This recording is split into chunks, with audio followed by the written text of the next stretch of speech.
안녕하세요. 홍보 마케팅 담당하게 된 위스텐스의 정기남이라고 합니다. 오늘은 소셜 마케팅 전략과 컨텐츠에 대한 이야기를 좀 할 텐데요. 보통 이제 제가 소셜 마케팅에 대한 이제 설명을 좀 드릴 때에는 내용이 너무 깊게 들어가면 좀 어려울 수 있어서 트렌드를 좀 위주로 좀 설명을 좀 드리고 가볍게 우리가 어떻게 하면 소셜 미디어를 잘 운영할 수 있을 것인가에 대한 고민을 좀 같이 풀어보도록 하겠습니다. 어, 첫 번째 장표인데요. 어, 우리가 최근 한 20년 정도? 뭐 그렇게까지 길게 갈 필요가 없을 것 같아요. 최근 한 10년 정도 사이에 굉장히 많은 미디어의 변화가 좀 있었죠. 과거에 1800년대 뭐 이때쯤 되면 사람이 커뮤니케이션을 하려고 하면 얼굴과 얼굴을 보고 커뮤니케이션을 했었어야 됐었어요. 뭐 우리가 뭐 누구네 집에 뭐 아이를 낳았다라는 이야기를 좀 들으려면 1년, 2년, 3년 이렇게 걸릴 수 있죠. 왜냐하면 얼굴을 보기 전까지는 어, 저쪽 상대편에서 무슨 일이 있었는지 알 수가 없었죠. 그러다가 1900년대에 인쇄술이 등장하고 뭐 신문 잡지 뭐 이런 것들이 돌기 시작하면서 뭔가 정보들의 공유나 이런 것들이 굉장히 빨라지긴 했는데 그럼에도 불구하고 신문을 우리가 접하는 기간 자체가 뭐 짧으면 뭐 3개월, 길면 1년까지도 늘어나게 되는 경우들이 좀 많이 있었죠. 그러다가 1980년대를 넘어서면서 본격적인 이제 TV 시대가 이루어지면서 굉장히 많은 정보들을 우리가 접할 수 있게 됐고 어, 미디어가 굉장히 발달되기 시작했었죠. 그러다가 2000년 바로 전에 한 1999년, 98년 이때쯤 이제 우리나라 같은 경우는 국민 PC 붐이 좀 일어나면서 인터넷 새벽이 열리기 시작합니다. 닷컴 기업들이 그때 한참 막 많이 등장해서 지금의 다음이라든가 또 네이버라든가 이런 기업들이 굉장히 활발하게 활동을 하기 시작했고 2000년대 중반부터 이제 플랫폼 기업들이 등장하기 시작하죠. 페이스북이라든가 트위터라든가 이런 기업들이 등장하기 시작했고 최근 들어서는 이제 모바일 모바일 디지털화가 되면서 거의 실시간으로 자기 현재 살고 있는 정보들을 공유할 수 있는 시대가 됐죠. 그래서 이런 기술의 발달이 환경과 문화를 굉장히 많이 바꿔놓기도 했고 또 그 발달되는 속도조차도 굉장히 가속화되고 있는 상황이죠. 이렇게 기술이 발달하면서 또 미디어 도구도 바뀌게 됐는데요. 어, 조금 전에 설명드린 뭐 다른 미디어를 다 어, 뒤로 하고서라도 최근 한 10년 사이에만 보면 미디어 도구가 컴퓨터에서 모바일로 바뀌게 됐죠. 컴퓨터일 때만 하더라도 1인 1 인터넷이 전 세계적으로는 어려웠어요. 그러니까 자기 PC를 가지고 있는 사람이 전체 인구의 20%, 30% 이렇게밖에 안 됐었는데 모바일로 바뀌면서 1인 3 인터넷 시대도 열렸죠. 뭐 어, 모바일도 갖고 있고 또 아이패드 같은 태블릿 PC도 가지고 있고 또 컴퓨터를 집에도 가지고 있고 회사에도 가지고 있고 그래서 이제는 다양한 이런 그 도구들을 이용해서 디지털로 접속할 수 있는 환경이 된 겁니다. 그래서 소통과 교제 또 소문의 어떤 수단이 변화가 됐었고요. 또 이렇게 기술이 바뀌면서 어, 사람도 바뀌게 됩니다. 베이비 부머 세대들, 그러니까 약뭐 55년, 뭐 64년, 요 때에 태어나신 분들 같은 경우에 굉장히 한국 전쟁 후에 굉장히 열악한 환경에서 생활을 하셨었고 이들이 이제 대한민국의 경제를 일으키는 세대였죠. 그 이후에 386 세대는 이제 정치혁명을 들고 일어났던 세대이고 이제 그 이후 세대인 X세대라고 우리가 흔히 부르는 70년대생들이 거의 문화의 전성기를 이제 가지고 오게 됩니다. 이들은 굉장히 새로운 것들을 접하기 시작했고 또 개성을 굉장히 강조하는 세대이기도 했고요.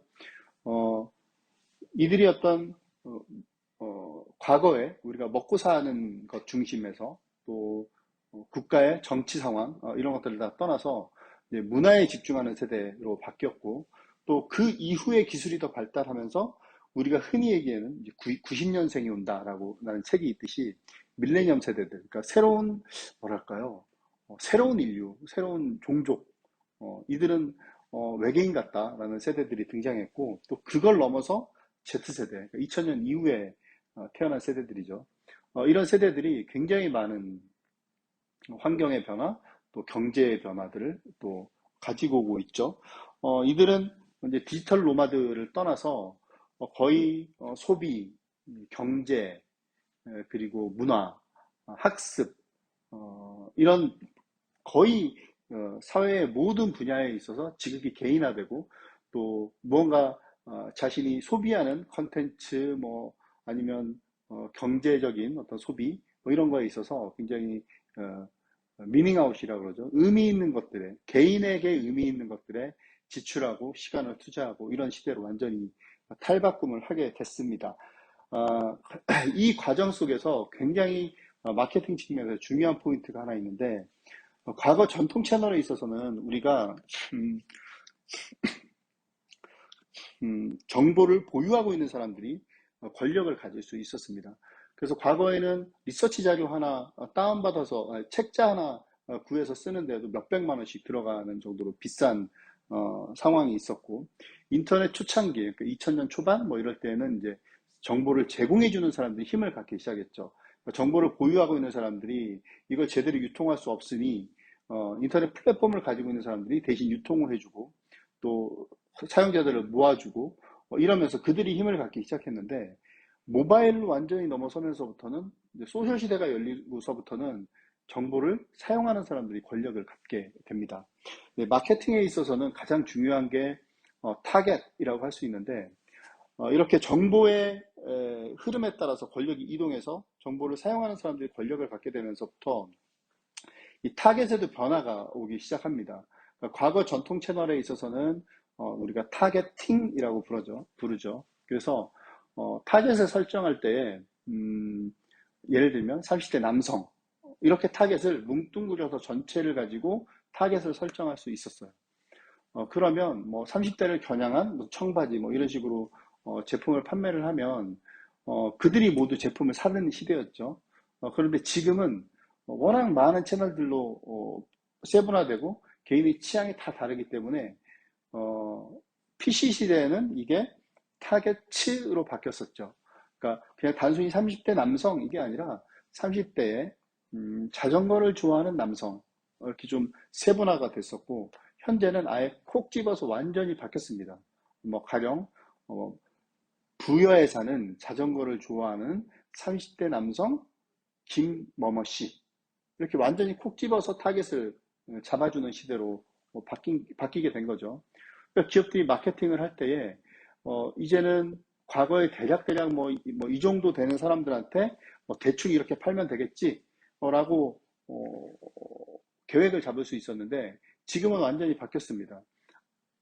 딱 대놓고 어느 지역에 사는 무엇을 좋아하는 누구누구 씨에게 우리가 접근하기 위해서는 어떻게 접근해야 되지? 라는 것까지 고민해야 되는 시대로 완전히 바뀌게 된 거죠. 그러니까 마케팅하기가 환경이 바뀌면서 더 어려워진 세상이 되었습니다. 쉽게 얘기하면 과거에는 우리가 이제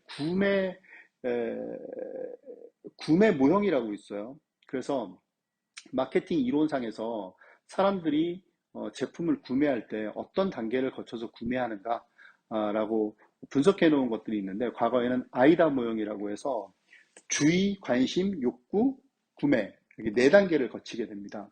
그래서 우리가 뭔가 제품에 대해서 어딘가로부터 이런 제품이 있어 라고 딱 듣게 되면 그 제품을 관심을 갖게 되고 그 다음에 그 제품을 관심을 계속 갖다 보면 이거 내가 정말 갖고 싶은데 라는 욕구가 점점 커져요. 그러면 제품을 구매했었어요. 그런데 지금은 조금 더 즉흥적이면서도 조금 더 세분화되게 바뀌었죠. 어떤 제품이 있대 라고 들으면 딱히 관심이 없더라도 일단 검색을 합니다. 검색을 해서 사람들이 이 제품을 잘 쓰고 있으면 내가 이 제품에 대해서 그렇게 욕구가 없더라도 일단 주문을 해서 삽니다. 사서 써보고 내가 써본 결과값들을 사람들한테 알려주죠. 그러다 보니까 뭐 인플루언서라든가 아니면 뭐 과거에 파워블로거도 있었고 지금 유튜버들도 뭐 언박싱 뭐 이런 영상들을 굉장히 많이 찍고 있잖아요. 그러니까 과거에는 제품을 갖고 싶고 사용하고 싶어서 제품을 산 반면에는 지금은 보유하고 싶고 사람들한테 보여주고 싶기 때문에 구매하는 상태까지도 많은 사례들을 좀 보여주고 있죠. 그러니까 환경이 완전히 바뀌면서 소비에 대한 관점도 완전히 바뀌었죠. 그러면서 왜 디지털 마케팅, 소셜 마케팅이 필요한가를 좀 보면, 이렇게 디테일하게 사람들은 바뀌기도 했지만, 또 인터넷 환경도 최근 들어서 더 발달됐습니다. 인터넷 사용자 수가 2018년? 요때에 38억 명이었어요. 전체 지구 인구의 60억 명이라고 가정했을 때 38억 명이면 굉장히 큰 숫자인데, 팬데믹 이후에 사람들이 집 밖을 못 돌아다니니까 디지털 쪽에 조금 더 초점을 맞추기 시작했거든요. 그러면서 2020년에 인터넷 사용자가 56억 명, 그러니까 거의 모든 인구가 이제 인터넷을 사용하고 있다라고 볼 수 있고요. 웹사이트도 마찬가지예요. 우리가 웹사이트가 처음 인류가 사용하기 시작한 게 1991년입니다. 그리고 야후라는 서비스가 처음 이제 인터넷 포털 사이트가 처음 생겨난 게 1994년 정도인데 이때 전 세계적으로 웹사이트가 몇 개가 있었냐면 3,000개가 있었어요. 그런데 이게 1919년에는 17억 개까지 늘어나죠. 1919년이면 이제 팬데믹 이전 상황인데요. 팬데믹 이후에는 그러면 몇 개까지 늘어났느냐? 20억만 개로 늘어났어요. 그러니까 3억만 개가 늘어난 거죠. 그러니까 인류 역사상 토탈 17억만 개까지 늘어나는 기간이 거의 30년 정도 걸렸는데 3억만 개가 늘어났는데 불과 2년밖에 걸리지 않았던 거예요. 굉장히 빠른 속도로 지금 인터넷, 소셜, 뭐 디지털 이쪽으로 다 전환되고 있다라고 보시면 될 것 같아요. 그래서 이게 뭘 의미하는 거냐면 앞으로의 모든 마케팅은 오프라인이 아니라 온라인에서 이루어진다. 그리고 모든 제품의 거래도 온라인에서 이루어질 가능성이 훨씬 더 높다. 그러니까 물론 이 트렌드는 우리가 누구나 알고 있는 기정사실이었어요. 그런데 이게 어떤 의미를 갖고 있냐면 팬데믹 이전과 이후로 세상이 완전히 바뀌었고 팬데믹 이후에 이제 디지털화되는 이 속도가 팬데믹 이전에 10년 동안 이뤘던 속도보다 훨씬 더 빠르게 진행되고 있다. 앞으로는 이 속도가 더 빨라질 거다라는 걸 의미하고 있죠. 그럼 이 팬데믹은 과연 디지털하고 관계가 있을까? 저희가 기업 마케터들한테 좀 리서치를 했을 때 어떤 식으로 반응들이 좀 있었냐면 한국 기업의 72%가 팬데믹 이후에 매출이 감소했다. 또 여행과 관련되어 있는 직종에서는 70% 정도 매출이 감소했다라고 나타나고 있고요. 뭐 글로벌리 뭐 스페인 같은 경우는 거의 한 80% 정도 매출이 감소했다라고 나타나고 있습니다. 또 팬데믹 이후에 그러면 마케팅 전략이 어떻게 가고 있느냐라고 물었을 때 전체 한 45% 기업, 특히 이제 금융권, 이동통신 이쪽에서 45% 정도의 기업들이 마케팅 전략을 전면 수정하게 됐고, 마케팅 전략이 전면 수정된 가장 큰 배경은 뭐냐면 오프라인에서 마케팅을 할 수 없다가 가장 큰 이유 중에 하나예요. 근데 아시겠지만 오프라인에서 마케팅을 못 한다고 해서 우리가 마케팅을 중단할 수는 없지 않습니까? 그래서 그 디테일을 좀 살펴봤더니 그러면 그 오프라인에서 없어진 마케팅 전략이 수정된 것들이 어떻게 변화가 됐을까? 예상하시는 것처럼 디지털로 다 전환이 됐겠죠. 디지털 마케팅 캠페인 쪽으로 예산이 60% 정도가 더 흡수돼서 돌아가고 있고 아마 소셜미디어나 웹사이트 그리고 타겟팅하는 광고들 이런 쪽 예산들은 대부분의 기업들이 43%에서 47% 정도의 예산을 늘려간다라는 반응들이 좀 있었습니다. 그러니까 그만큼 어쨌든 디지털 마케팅 또 온라인 마케팅, 소셜 마케팅에 대한 중요성이 점점 부각되고 있다라고 보실 수 있고 그러면 우리는 소셜이나 온라인 마케팅을 할 때에 어디에 그럼 집중해야 될까로 좀 보면 과거에는 우리가 마케팅을 할 때 여러 가지 이유를 가지고 있었어요. 뭐 브랜딩을 한다, 뭐 인지도를 쌓는다, 뭐 여러 가지가 이유가 있었는데 지금은 거의 두 가지로 목적이 압축되고 있죠. 하나는 뭐 당연하게도 온라인 쪽 매출을 늘리겠다가 가장 큰 목적 중에 하나고요. 그리고 두 번째는 이게 조금 더 전 중요한 목표라고 생각합니다. 고객 관리입니다. 그러니까 신규 고객을 확보하고 기존 고객을 다시 재구매를 유도하는 형태의 마케팅을 하는 데 있어서 예산을 좀 더 쓰겠다. 그러니까 신규 고객을 확보하고 또 기존에 있던 고객들한테 재구매를 하게 함으로 해서 온라인 매출을 확보하겠다라는 거의 음, 우리가 어떻게 보면 심플하고 뻔한 이야기이긴 하지만 확실한 방법이긴 하거든요. 또 이렇게 갈 수밖에 없는 환경이기도 하고요. 어쨌든 마케팅 환경이 그렇게 좀 바뀌고 있고, 코로나 이후에도 대부분의 기업들은 모든 비즈니스 프로세스를 디지털화 하는데 예산을 좀 더 투입하겠다라는 반응들이 굉장히 많았습니다.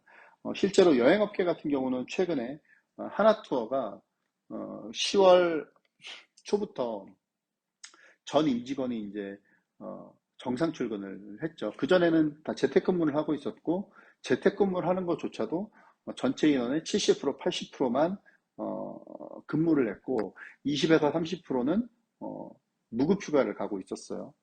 근데 10월부터는 전체 직원이 출근을 하면서 이들이 전부 다 온라인 쪽 상품을 어떻게 개발하고 온라인 쪽 매출을 어떻게 확보해 나갈 거냐에 대한 곳에 좀 초점을 좀 맞추고 있는 중이니까 얼마만큼 이 온라인에 대한 관심도가 높아지고 중요도가 올라갔는지 우리가 예측해 볼 수 있을 것 같습니다.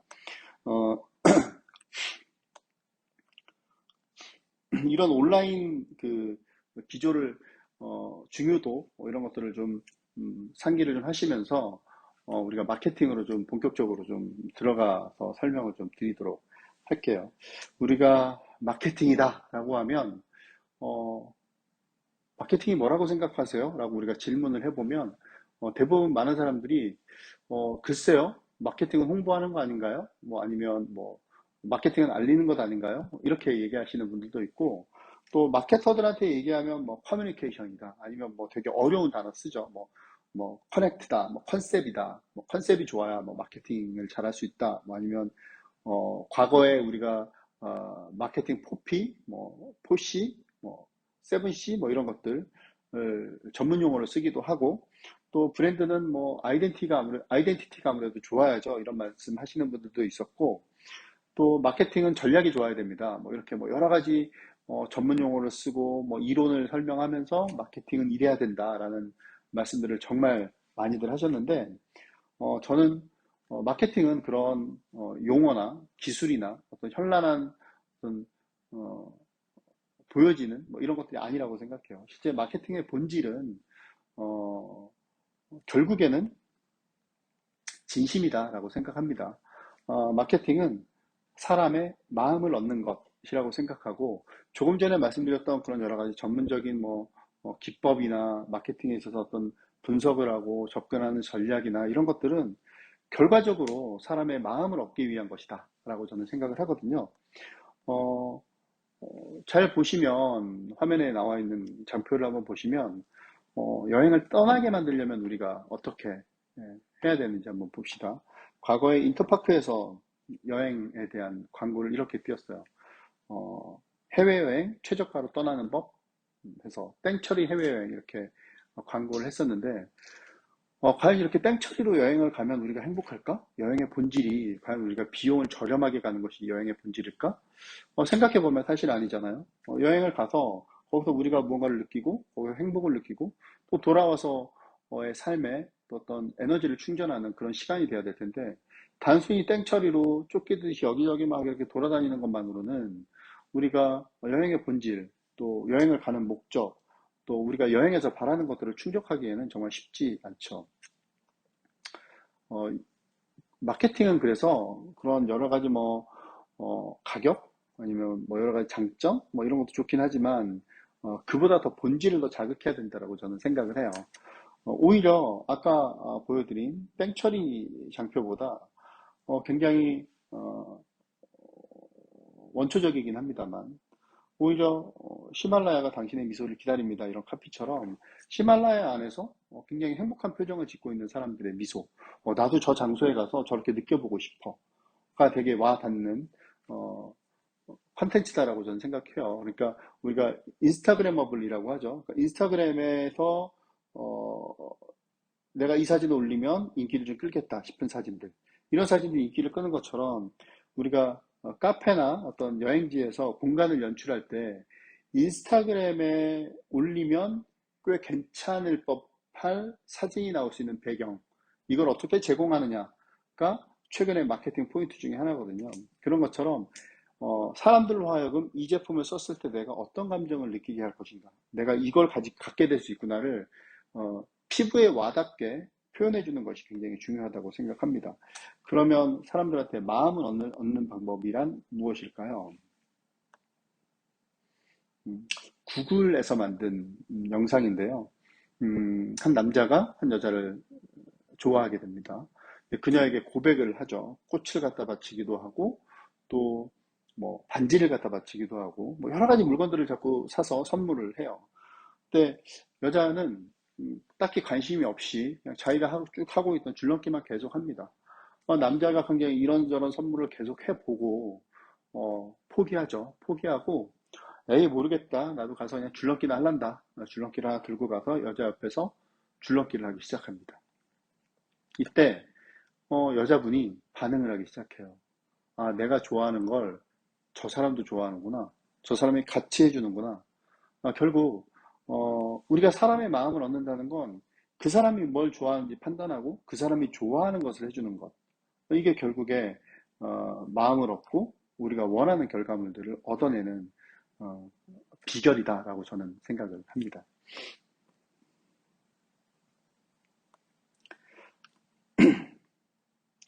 넬슨 만델라가 같은 맥락에서 이런 말을 했죠.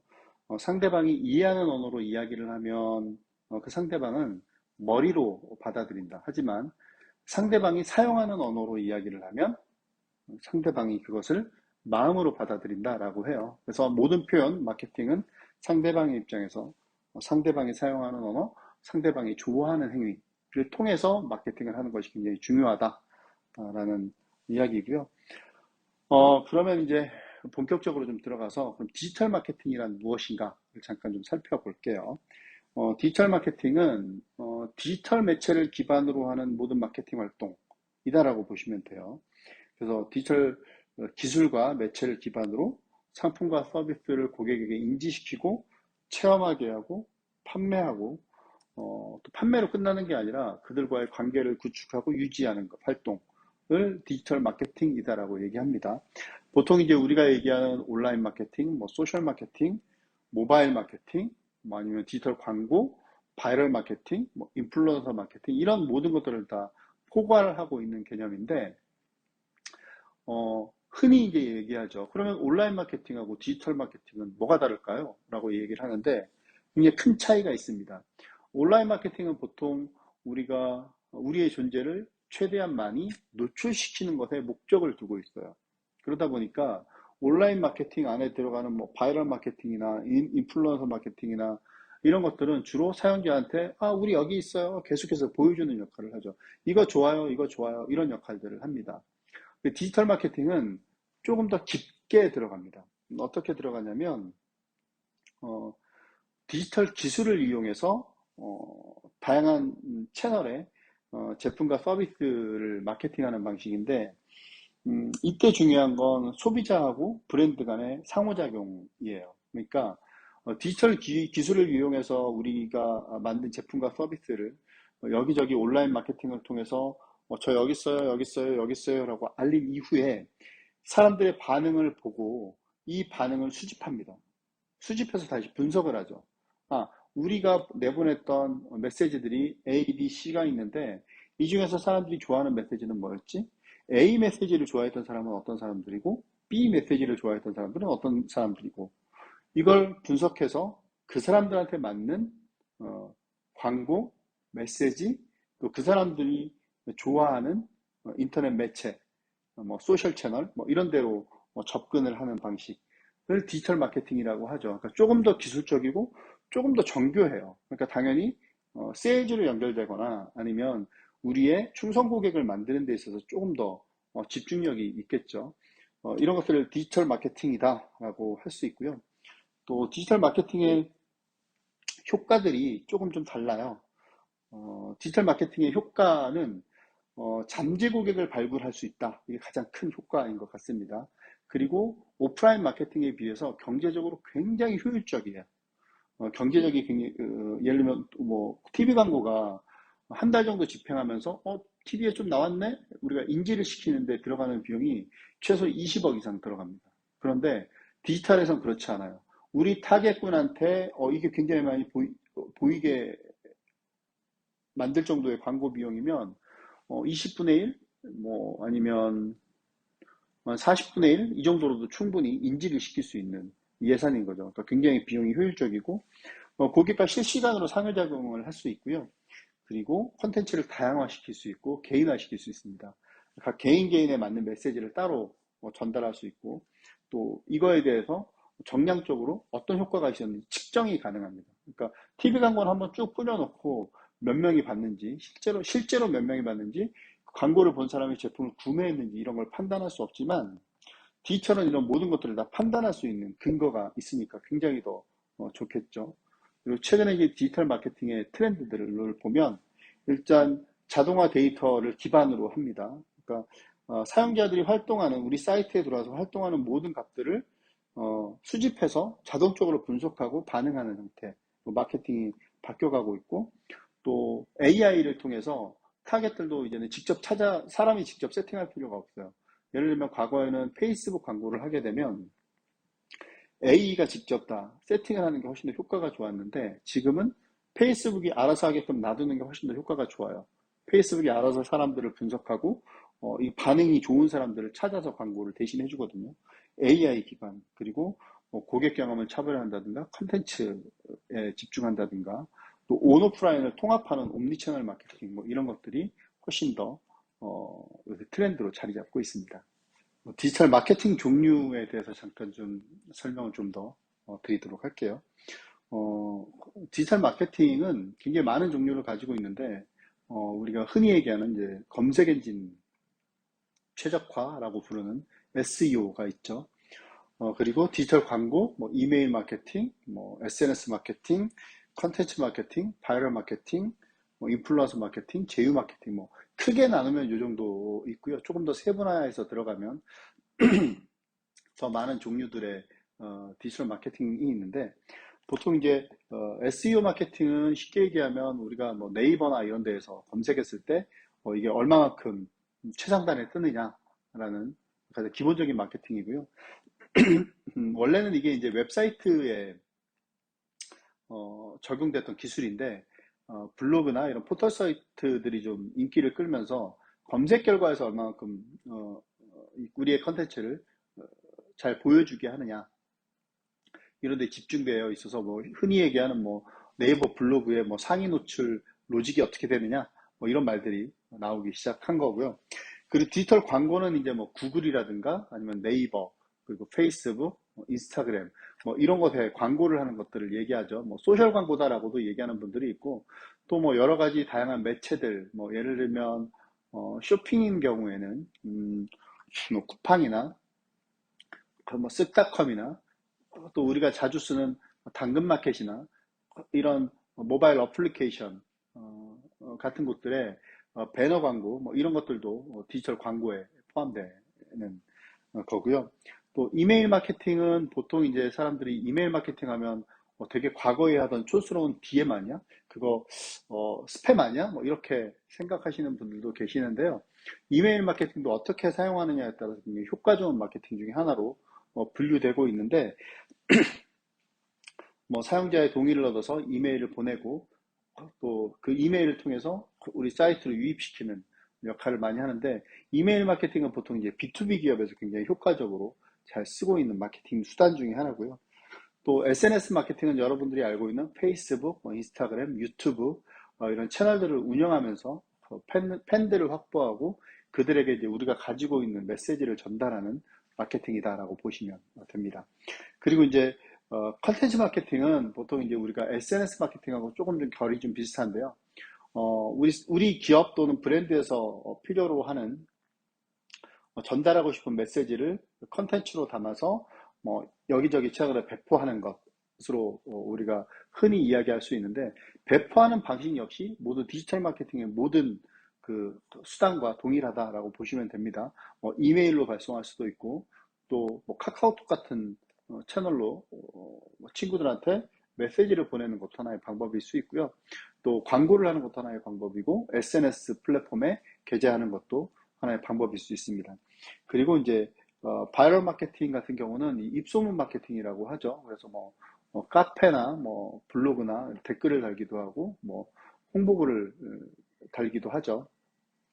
그리고 모바일 마케팅이라고 해서 이거 뭐 모바일 웹사이트, 뭐 SMS, 뭐 문자 마케팅, 이런 것들을 모바일 마케팅이라고 하고, 또 인플루언서 마케팅이라고 해서 우리가 흔히 얘기하는 파워블로거, 또 인스타그램의 영향력자들, 그리고 유튜브 채널 크게 운영하시는 분들한테 뭐 컨텐츠를 제작해서 발행하는 걸 의뢰한다든가, 이런 것들을 이제 인플루언서 마케팅이다라고 하는데, 이 인플루언서 마케팅이 생각보다 굉장히 우리가 생각하고 있는 것보다 굉장히 큰 규모로 운영되고 있죠. 단순히 그냥 컨텐츠 하나 발행해 주세요, 이것도 인플루언서 마케팅 중에 하나지만, 실제로 뭐 인스타그램에 굉장히 인기 있는 개인 채널 같은 경우는 거기서 이제 커머스로 연결이 됩니다. 제품을 판매까지 연결해 주는데, 거의 탑 클래스에 있는 분들은 뭐 연 매출이 2, 300억까지도 나온다고 하니까, 이런 영향력 있는 채널 하나 키워두는 것도 굉장히 큰 효과를 볼 수 있다라고 보시면 되고요. 제휴 마케팅 같은 경우는 사용자가 다른 잠재 고객에게 서비스 같은 것들을 추천하면서 부가 수익을 얻는 형태인데, 쉽게 얘기하면 우리가 쿠팡 같은 데에서 회원 가입을 하고 쿠팡에 있는 제품을 내 SNS에 이렇게 링크를 공유해서 그 링크를 통해서 누군가가 제품 구매를 하면 나한테 포인트 같은 것들이 쌓이잖아요. 이런 류의 것들도 더 제휴 마케팅에 들어간다 보시면 될 것 같습니다. 디지털 마케팅의 전개 방법들을 잠깐 좀 살펴보면, 먼저 기업이 고객에 대한 이해를 충분히 한 상태에서 마케팅 전략을 수립하고 서비스 전략을 수립하고, 또 자신들이 이제 마케팅 활동을 하기로 한 의사결정을 한 채널들에 대한 컨텐츠 전략을 수립하고, 이걸 채널을 통해서 배포한 이후에 이게 고객들한테 된 이후, 그 이후에 이제 고객들이 어떻게 반응하는지 다시 살펴보고, 이걸 또 고객을 이해하는 자료로 사용하고, 이런 루틴을 돌아가는 것들을 이제 디지털 마케팅의 전개의 어떤 전반적인 프로세스다라고 볼 수 있습니다. 그리고 이제 지금 보시는 장표는 디지털 마케팅 전략 수립의 단계라고 할 수 있는데요. 총 7개 단계를 좀 세분화시켜서 좀 보고 있습니다. 그런데 이 7개 단계를 모두 제대로 수행하는 건 사실 쉽지 않아요. 전문적으로 마케팅 에이전시에 있는 AE들도 이 단계를 다 올곧이 수행하는 데는 굉장히 무리가 있고 힘들어요. 그러니까 혼자 할 수 있는 작업이 아니기 때문에 대략 이런 흐름으로 간다를 좀 보시고, 우리가 조금 더 힘을 들여서 고민해야 될 부분은 어느 부분일까를 좀 살펴보시는 게 조금 더 도움이 될 것 같습니다. 전체 단계로 따지면 1단계, 목표를 명확하게 설정하라. 이게 되게 중요하죠. 우리가 목표 없이 활동을 하게 되면 활동이 되게 산으로 가는 경우가 되게 많아요. 예를 들면 이번에 우리가 마케팅을 하면서 목표는 우리 브랜드를 사람들한테 알리는 게 목표야 라고 했는데, 예산을 사람들한테 알리는데 쓰지 않고 자꾸 세일즈 하는데 쓰겠다라고 해버리면 실제로 한두 명 정도는 제품을 구입할 수 있어도 우리 제품의 존재를 예를 들면 10,000명 정도가 알았으면 좋겠는데, 이런 목표 없이 운영해버리면 결과물은 제품을 2개를 팔았어도 이 제품을 아는 사람이 2명밖에 없다. 그러면 그 다음 마케팅 프로세스를 진행하는데 굉장히 어려워지겠죠. 그래서 목표를 설정하는 것이 가장 먼저 우리가 선행돼야 될 작업입니다. 그 다음에는 커뮤니케이션 타겟을 구체화시키는 것이 중요하죠. 실제 우리가 우리 제품을 10,000명이 알게 하겠다라고 정의를 했는데, 가령 이 제품이 남성용 면도기다라고 가정을 하면, 타겟을 모르는 상태에서 10,000명을 확보하면 이런 경우가 생길 수 있죠. 어, 면도기를 보통 이제 10대 후반에서 뭐 60, 70대 남성까지 계속 쓰는데, 어, 제품을 인지하고 있는 마케팅 활동 이후에 제품을 인지하게 된 사람들이 20대 여성이다. 아무 의미가 없는 거죠. 헛돈 쓰게 된 거잖아요. 그러니까 우리의 타겟이 누군지 명확하게 알고 그들이 어떻게 행동하는지를 파악하는 게 되게 중요합니다. 뒷단에서 조금 더 자세하게 설명을 좀 드릴게요.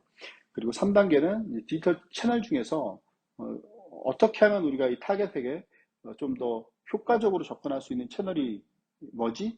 라고 채널을 좀 구체화시키는 작업들을 필요로 하는데, 이 채널을 구체화시키는 작업은 두 가지 관점에서 보셔야 돼요. 하나는 우리 타겟이 어떤 채널에서 놀고 있느냐. 이게 굉장히 중요한 요소이기도 하고, 또 하나는 그렇다면 우리는 어떤 채널에서 활동할 수 있는 능력을 갖고 있느냐도 되게 중요합니다.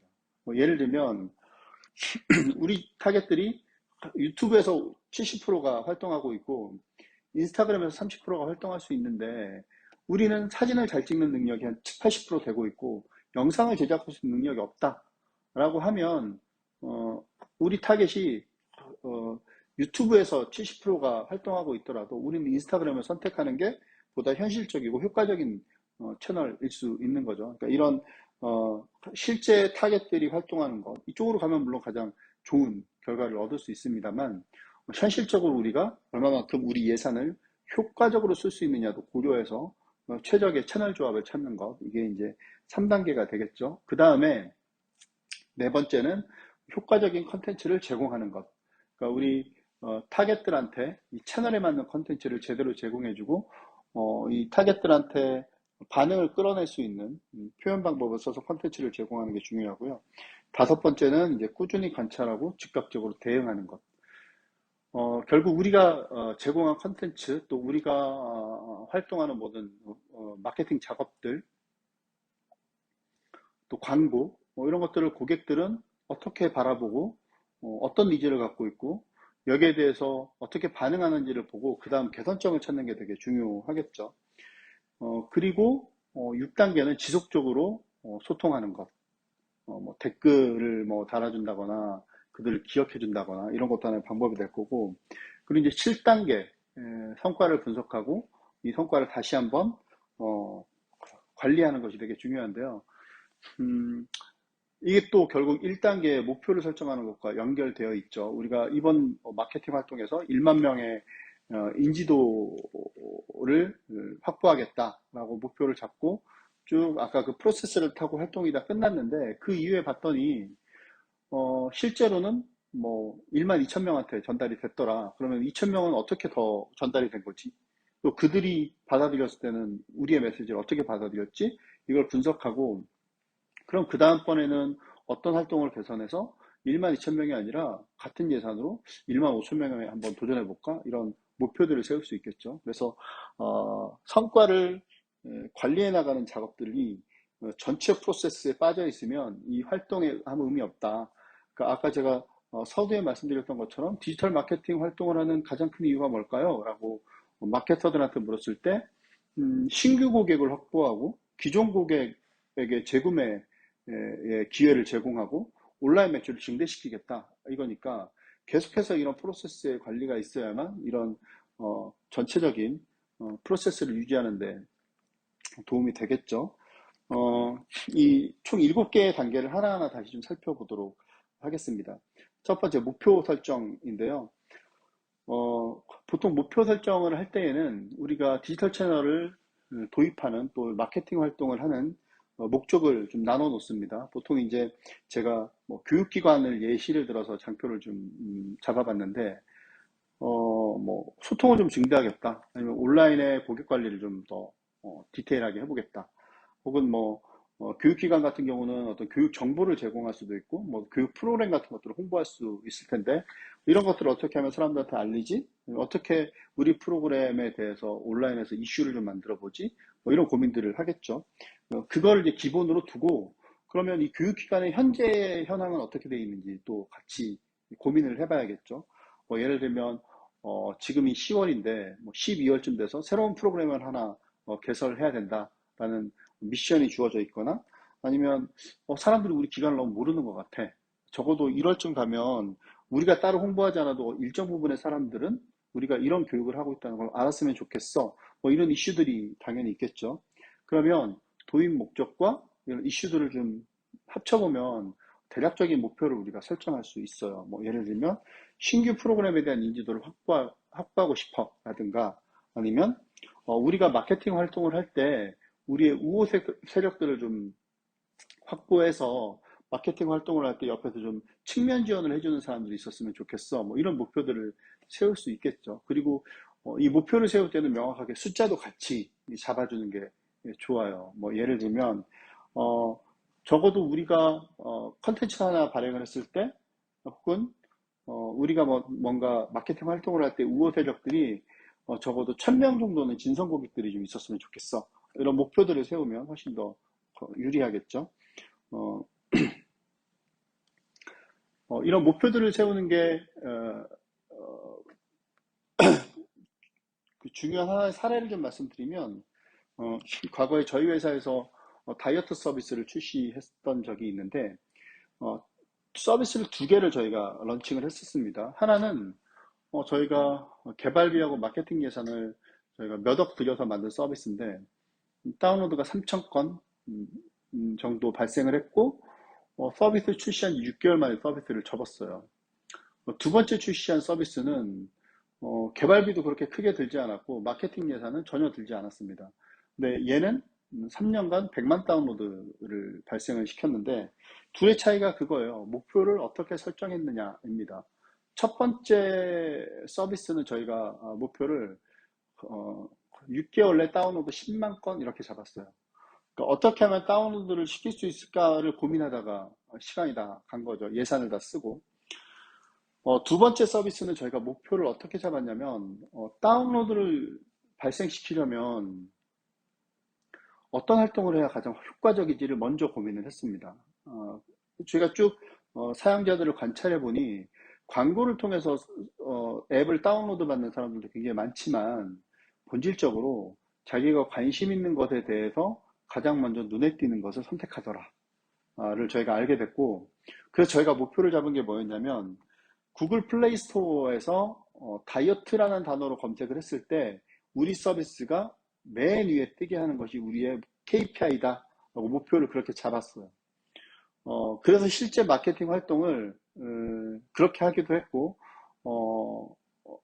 앱 소개에 있어서도 다이어트로 검색했을 때 가장 먼저 뜰 수 있게 하려면 단어 배치를 어떻게 해야 되고 표현을 어떻게 해야 되지? 이 고민을 정말 많이 했었어요. 그래서 제품을 출시하고 한 달 정도 지났을 때 조금씩 효과를 보기 시작했고 이게 이제 3개월 정도 탄력이 붙으니까 10만 다운로드가 됐고 그 뒤부터는 알아서 플랫폼에서 뭐 예를 들면 구글 플레이에서 뭐 여름에 가장 핫한 앱, 반드시 필요한 앱 이런 식으로 소개를 시켜주기 시작하고 그러다 보니 계속 상위권에 노출되는 거죠. 그러니까 자동으로 이게 계속해서 돌아가는 토대를 만들 수 있었는데 이게 목표를 어떻게 설정했느냐 이 차이가 굉장히 큰 역할을 했다라고 저는 생각을 합니다. 그리고 이제 보통 마케팅 단계별로도 목표를 설정할 수 있는데요. 처음에 이제 우리가 제품을 출시했거나 서비스를 출시했다면 처음에 잡아야 되는 거는 이제 브랜드 인지도가 굉장히 중요한 요소가 됩니다. 브랜드 인지도를 어떻게 높일 거냐. 두 번째는 브랜드 인지도를 어느 정도 높였으면 사람들이 우리의 그 제품과 서비스를 담은 컨텐츠를 얼마만큼 많은 사람들이 보고 여기에 참여를 시킬 것이냐 뭐 이런 목표를 둘 수도 있고요. 우리 컨텐츠를 보고 참여를 한 사람들이 그 다음 단계로 가면 얼마만큼 우리 제품에 관심을 갖게 할 거냐 또 제품을 구매할 때 있어서 우리 제품을 고려 대상군에 넣을 거냐인 거죠. 예를 들면 우리가 뭐 휴대폰을 사는데 내가 아이폰을 살까 갤럭시를 살까 이렇게 고민을 하고 있는 사람한테 어떻게 하면 뭐 지금은 없어졌습니다만 LG가 스마트폰 사업을 접었습니다만 LG 입장에서는 아이폰을 살까 갤럭시를 살까 이거보다 아이폰, 갤럭시, LG 중에 어떤 걸 살까 이렇게 고려군으로 포함시키는 작업들을 하게 될 거고요. 그 다음 단계에서는 실제로 구매로 일어나게끔 하는 걸 목표로 잡겠죠. 그리고 구매를 한 고객은 그 다음 목표는 어떻게 이 사람을 우리한테 충성하게 하는 충성 고객으로 만들까 이런 목표들을 잡습니다. 그리고 이 목표마다 우리가 활동할 수 있는 마케팅 방법이 조금씩 조금씩 달라지게 되는데 뭐 브랜드 인지도에서는 뭐 컨텐츠라든가 아니면 뭐 브랜디드 컨텐츠라든가 컨텐츠 마케팅 이런 것들을 통해서 인지도를 쌓을 수 있겠죠. 그리고 도달과 참여 관점에서는 SEO를 고민해 보는 것도 방법이고요. SNS 채널을 운영하는 것도 하나의 방법이 될 수 있습니다. 그리고 관심과 고려에는 이제 검색 광고 또 그리고 소셜 미디어 광고들이 될 수 있을 거고 전환과 구매에서는 광고를 통해서 우리 웹사이트까지 도달하는 고객들에게 살 수밖에 없게 만드는 컨텐츠를 잘 설계를 해야겠죠. 그래서 뭐 랜딩 페이지를 최적화한다거나 퍼널을 이탈하는 고객들을 어떻게 다시 불러올 거냐. 그러니까 퍼널은 지금 보시고 있는 장표가 이렇게 깔때기 모양으로 되어 있는데 이 깔때기 구조를 퍼널 구조라고 하거든요. 그러니까 처음에 제품을 인지하고 제품을 구매하고 충성도를 갖기까지의 이 과정들, 그러니까 고객들을 어떻게 하면 이 구조 안에 집어넣느냐가 중요한데 이 퍼널 이탈 관리를 어떻게 할 수 있냐면 광고를 통해서 우리 웹사이트에 접속한 고객들이 어떤 페이지에서 창을 닫고 나갔느냐를 트래킹할 수 있어요. 찾아볼 수 있다는 거죠. 어떤 사람은 1페이지에서 나왔다가 이탈했으면 왜 많은 사람들이 1페이지에서 이탈을 하지? 1페이지에서 우리가 잘못된 그 고객들이 제일 먼저 관심 가질 만한 정보를 제대로 배치하지 못하고 있는 건 아닌가? 이런 것들을 고민할 수 있겠죠. 그리고 결제까지 눌렀는데 이탈한 고객들이 생겼어요. 그러면 우리 회사에 결제 모듈이 되게 복잡하게 되어 있구나. 이걸 인지할 수 있죠. 그러면 그 결제 모듈을 조금 더 간소화를 시킨다든지 이런 작업들을 할 수 있겠죠. 그리고 재구매나 충성도를 확보하는 마케팅에는 이메일 마케팅이나 뭐 마케팅 자동화 같은 것들이 가능하죠. 마케팅 자동화가 조금 좀 생소할 수 있는데 뭐 이런 거예요. 제품을 판매를 했는데 판매한 지, 예를 들면 이 제품을 구매한 지 3개월 정도 지난 고객은 뭐 그 다음에 필요한 뭐 제품들, 연관되어 있는 제품들이 있다면 3개월 되기 바로 직전, 뭐 2.5개월 정도 됐을 때 그거와 관련되어 있는 메시지를 문자로 보낸다든가 아니면 지금 이거 필요할 때가 됐으니 이런 걸 한번 구매해 보세요. 뭐 할인 쿠폰 10% 드립니다. 뭐 이메일을 발송하다든가 이렇게 자동적으로 특정 시점이 됐을 때 미리 세팅되어 있는 메시지들을 보내주는 것, 이걸 자동화 마케팅이라고 하거든요. 그것도 최근 들어서 굉장히 많이 일반화되어 있는 툴 중에 하나입니다. 그리고 타겟 설정으로 좀 넘어가게 되면 타겟은 이게 마케팅의 가장 중요한 포인트이기도 하고 기본적인 포인트이기도 하죠. 우리의 타겟은 누구인가를 분석하는 것, 그리고 그들은 과연 어떤 채널을 활용하고 있는가, 그들의 관심사는 뭐고 선호하는 채널은 뭐고 또 그들이 가치를 느끼는 포인트가 뭔가 이런 것들이 굉장히 중요하죠. 그래서 이 타겟 설정이 제대로 되어야만 우리가 마케팅 채널을 확보할 수 있고 제대로 된 메시지를 도출할 수 있겠죠.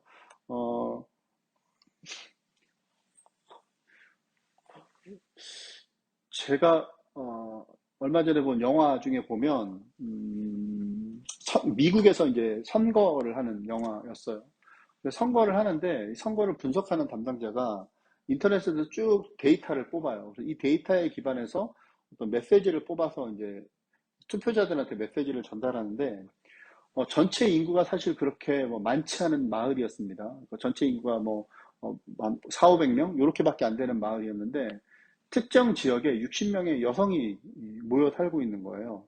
그래서 마케팅 메시지를 이렇게 뽑아서 보냅니다. 낙태를 합법화하겠다. 여성들이 혼전 임신을 하게 되면 되게 답이 없어지잖아요. 그래서 이거를 어떻게 좀 자극을 시켜서 표를 얻고자 낙태를 합법화시키겠다라고 메시지를 보냈어요.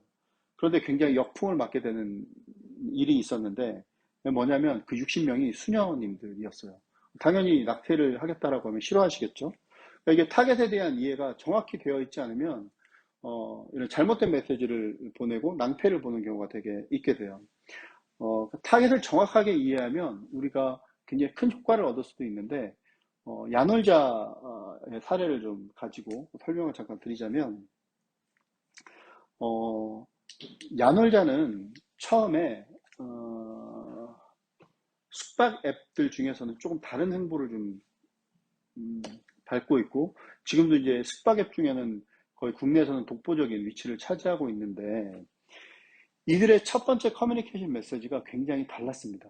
뭐냐면 과거에 호텔스닷컴이나 뭐 호텔 컴바인이나 이런 숙박 앱들을 대부분 보면 처음 메시지가 뭐냐면 여행 갈 때는 호텔스닷컴 이런 메시지였어요.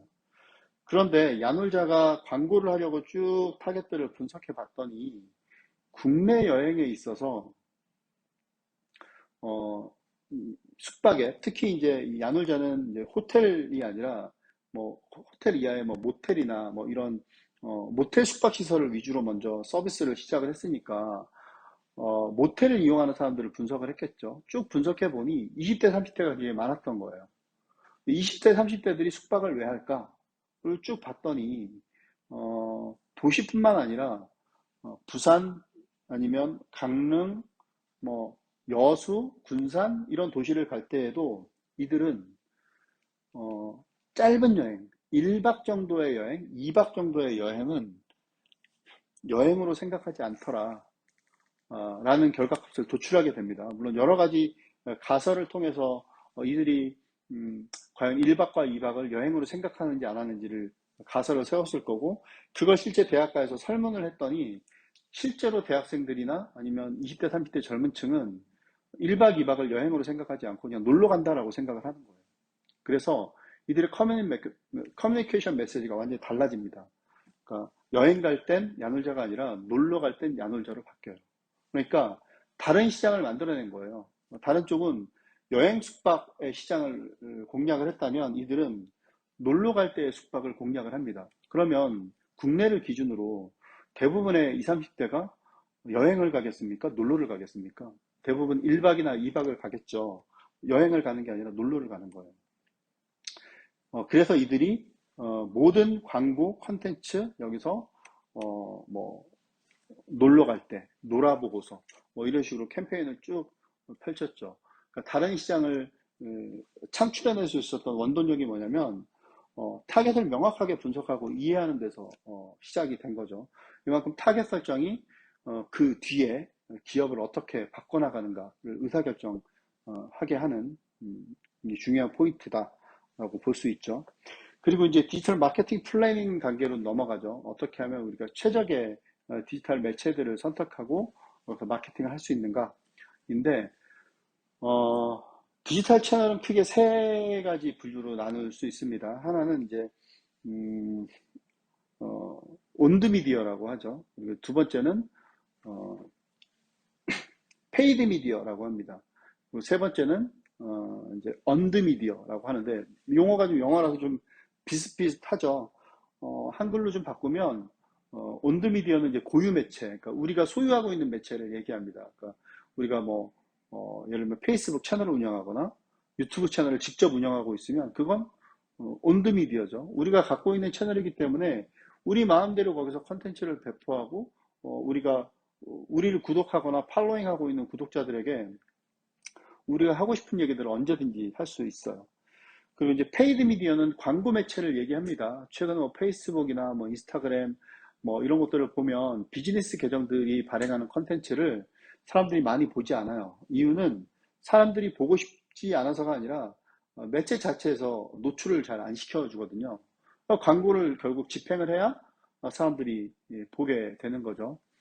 그래서 이걸 이제 광고 매체를 같이 쓰는 것을 이제 페이드 미디어다라고 이야기를 하고 그러면 언드 미디어는 뭐냐? 언드가 이제 우리가 뭐 영어니까 번다, 돈을 벌었다라고 쓸 때 언드 이렇게 표현하는데 on이라고 표현을 하는데 이건 이제 우리는 쉽게 얘기하면 평가 매체다라고 볼 수 있어요. 이 언드 미디어 관리가 정말 어려운데 이 언드 미디어는 뭐냐면 우리가 발행한 컨텐츠, 우리가 집행한 광고를 보고 소비자들이 어떻게 평가하고 있는가를 뜻합니다. 그러니까 쇼핑몰 사이트에 보면 리뷰가 뭐 긍정적인 리뷰가 쭉 달리잖아요. 그러니까 이 리뷰를 보고 그 다음 사람들이 구매를 의사결정하는 데 있어서 굉장히 큰 역할을 차지하게 되는데 긍정적인 리뷰가 많이 달려 있으면 우리한테 굉장히 큰 이득이죠.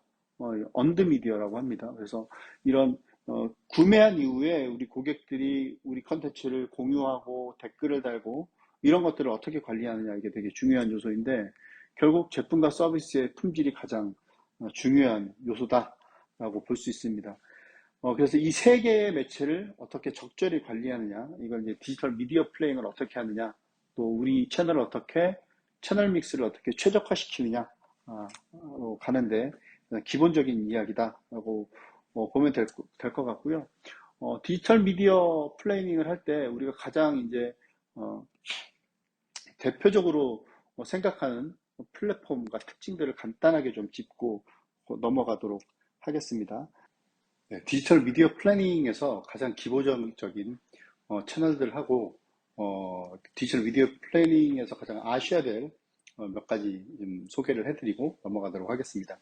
먼저 디지털 미디어 플래닝에 있어서 가장 기본적인 채널로 네이버가 있죠. 네이버는 이제 상위 노출 또 어떤 키워드로 검색했을 때 뭐 우리 회사의 컨텐츠나 광고가 상당히 노출될 것이냐 뭐 이런 것들을 좀 따지는 건데요. 네이버는 컨텐츠가 지속적으로 활용될 수 있는 확률이 높죠. 한번 컨텐츠를 발행하고 나면 검색 엔진에 차곡차곡 쌓이기 때문에 뭐 특정 사람이 우리와 관련되어 있는 키워드를 검색되면 컨텐츠에 노출해주는 역할을 하고요. 그래서 긴 롱폼 컨텐츠에 좀 적합합니다. 그리고 자유로운 컨텐츠 형식, 그러니까 긴 텍스트 형태가 돼도 되고 그리고 이미지여도 되고 뭐 동영상이어도 되고 굉장히 자유롭게 컨텐츠를 만들 수 있다는 장점이 있고요. 또 정보 전달력이 굉장히 좋습니다. 그래서 기본적으로 이제 우리가 마케팅을 한다라고 하면 검색 엔진에 우리의 컨텐츠를 좀 뿌려놔야 되는데 직접 네이버 채널을 운영하셔도 되고 블로그를 또 파워블로거나 뭐 이런 사람들을 통해서 컨텐츠를 미리 배포해 두는 것도 하나의 방법이라고 생각합니다. 그리고 이제 두 번째로는 페이스북이라는 채널이 있죠. 페이스북은 어, 우리 컨텐츠가 얼마나 여러 사람들하고 공유할 만한 가치가 있는가 하는 컨텐츠들을 공유해 주시면 그 효과를 보실 수 있는데 페이스북의 장점은 컨텐츠의 확산과 공유가 가장 큰 장점이라고 할 수 있고요. 또 사용자들의 반응에 따라서 이 컨텐츠의 확산력이 달라질 수 있죠. 그리고 가장 중요한 건데 페이스북은 우리와 적합한 타겟을 찾아내주는 역할을 할 수 있습니다. 그래서 다양한 광고를 할 수 있고 이런 장점들이 있는데 단점은 최근 들어서 이제 페이스북이 페이드 채널로 전환됐다. 무슨 얘기냐면 컨텐츠를 만들어서 배포하는 것만으로는 더 이상 홍보 효과를 누리기 좀 어려워졌다라고 볼 수 있고요. 광고를 통해서 우리 컨텐츠를 노출시키는 그러니까 비용이 들어가는 채널이다라는 의미에서 페이드 채널로 좀 변화됐다라고 보시면 될 것 같습니다. 그리고 세 번째는 이제 인스타그램인데요. 인스타그램은 트렌드를 만드는 채널이다라고 보시면 될 것 같아요. 최근 들어서는 과거에 우리가 컨텐츠를 네이버를 통해서 검색을 했다면 그러니까 상품 정보나 서비스 정보를 네이버를 통해서 검색을 했다면 지금은 먼저 인스타그램에서 검색해 보고 마음에 들면 그 다음에 네이버나 구글을 통해서 검색해서 상품을 확인해 보거든요. 그래서 인스타그램을 통해서 우리 브랜드의 컨텐츠들이 또 우리 브랜드의 제품이 트렌드에 얼마나 적합한가 뭐 이런 것들을 볼 수 있는 거죠. 그래서 인스타그램의 해시태그가 검색 엔진을 대체하고 있고 트렌디한 감성 컨텐츠를 좀 담을 수 있다는 장점들이 좀 있습니다. 그리고 최근에는 뭐 짧은 동영상, 뭐 릴스라든가 또 스토리라든가 다양한 기능들을 통해서 트렌드를 좀 선도해가는 그런 느낌도 가질 수 있겠죠.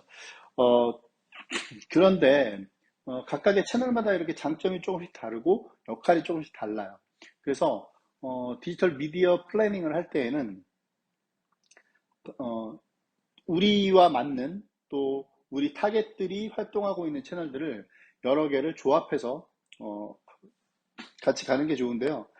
기본적으로 검색 엔진, 그러니까 뭐 쉽게 얘기하면 네이버, 그리고 소셜 미디어에서는 하나 정도, 뭐 페이스북이 됐든 아니면 유튜브가 됐든 또 인스타그램이 됐든 하나 정도를 믹스해서 가시는 방향을 선택하시는 게 가장 적절한 방법이 아닐까라고 생각이 좀 듭니다. 물론 둘 다의 장단은 좀 있습니다. 그래서 검색 엔진은 정보를 노출하는 데 되게 좋지만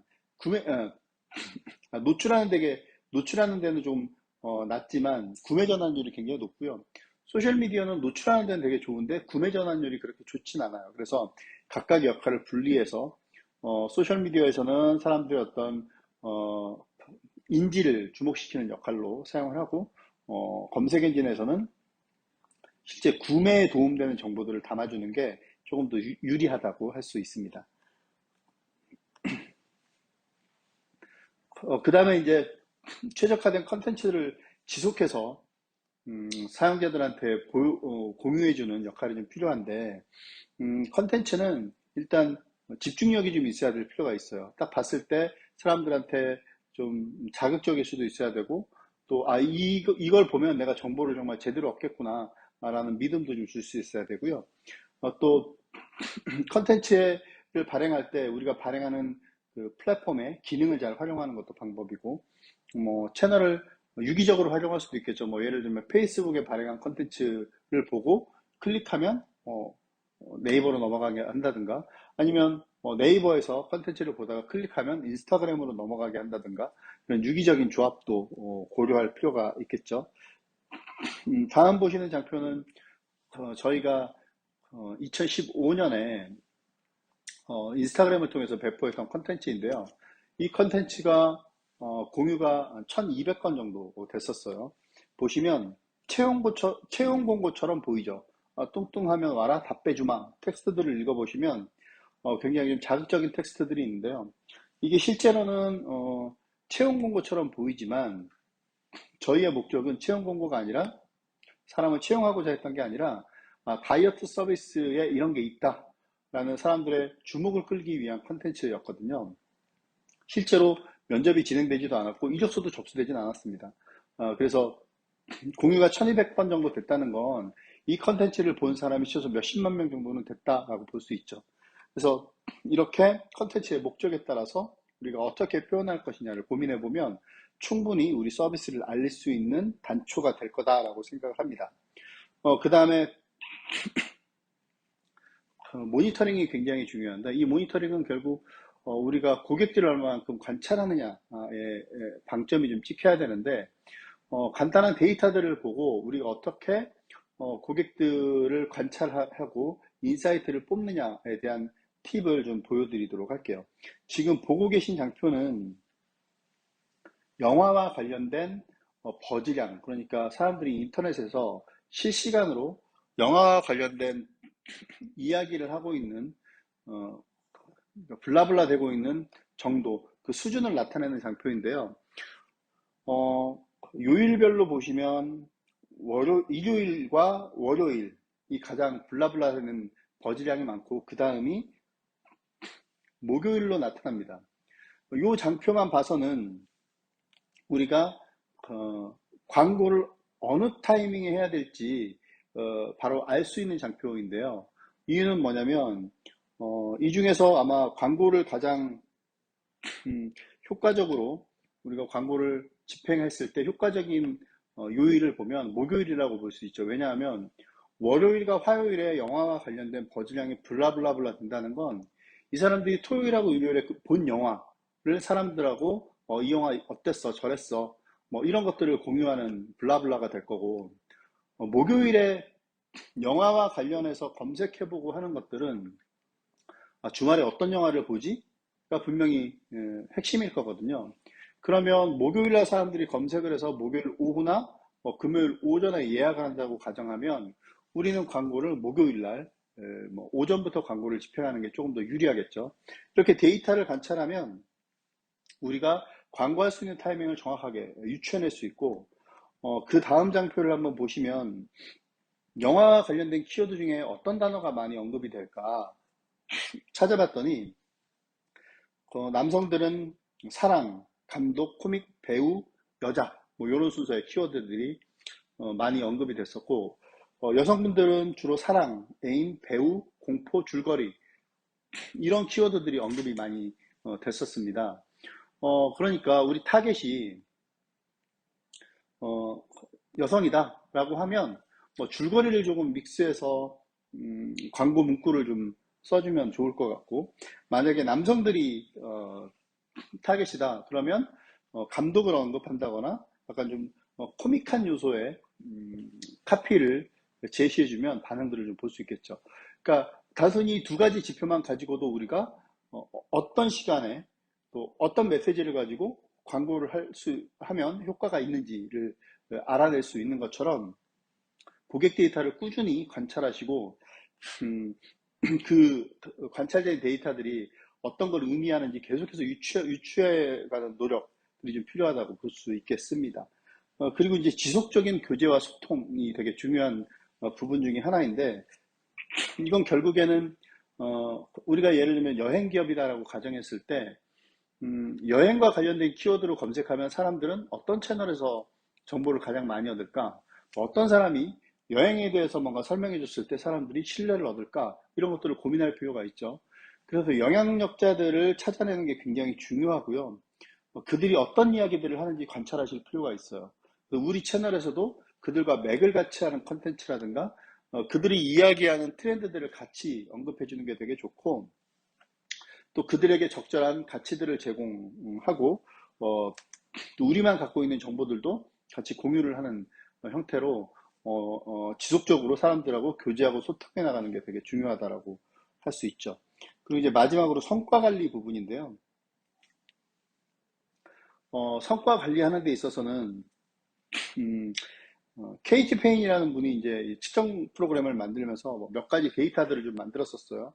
뭐 소통의 대상을 정의하라, 각 대상에 대한 목표를 세워라, 측정 기준을 명확히 잡아라, 출발점을 명확히 밝혀라, 측정 도구를 선정하라, 데이터를 분석하여 개선하라, 변화를 추진하고 재측정하라, 뭐 이렇게 되어 있는데, 실제로 우리가 뭐 소셜미디어 상에서 볼 수 있는 데이터 정도는 뭐 몇 명의 컨텐츠를 봤는지, 몇 회 정도 봤는지, 누가 어떤 메시지를 던졌을 때 어떻게 클릭했는지, 뭐 이 정도 데이터들을 좀 유추하실 수 있으실 텐데, 초반에 캠페인을 진행하시기 전에 수준을 먼저 체킹을 한번 해보시고, 그 다음 캠페인이 끝났을 때 어떤 데이터가 나오는지 보시는 게 좋아요. 그리고 우리가 홍보 활동을 하기 전과 후 어떤 활동을 통해서 어느 정도 늘어갔는지는 좀 체크를 해보실 필요가 있죠. 인스타그램에 컨텐츠를 A라는 메시지를 담아서 컨텐츠를 보내실 때 반응하고 B라는 메시지를 담았을 때 반응을 한번 비교해 보시면, 우리가 A라는 메시지를 담아서 가는 게 좋겠구나, B라는 메시지를 담아서 가는 게 좋겠구나, 이런 판단을 하실 수 있겠죠. 그런 것들을 좀 감안하시면 될 것 같고요. 다음 장은 우리가 주로 소셜에서 사용하고 있는 평가 지표들을 제가 좀 열거를 좀 해봤는데, 도달, 유입, 전환, 구매, 추천, 공유, 재방문, 충성도, 이런 순서로 마케팅 활동을 통해서 고객들을 좀 유입시키고 충성도를 강화하는 데이터들이기 때문에, 이런 데이터들은 계속해서 좀 체킹을 해보실 필요가 있다라고 좀 보여집니다.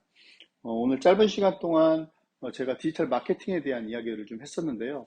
한번 쭉 고민을 한번 해보시고, 지금 우리가 현재 어떤 부분을 좀 더 고민해 봐야 되겠다 라는 것들을 좀 생각해 보시고, 뭐 고객인지 아니면 채널인지 아니면 타겟에 대해서 조금 더 연구해야 되는지, 아니면 서비스를 조금 더 고민해 봐야 되는지, 이런 것들을 충분히 좀 고민하신 이후에 순차적으로 좀 적응해 가시면 충분히 도움이 되실 거다라고 생각합니다.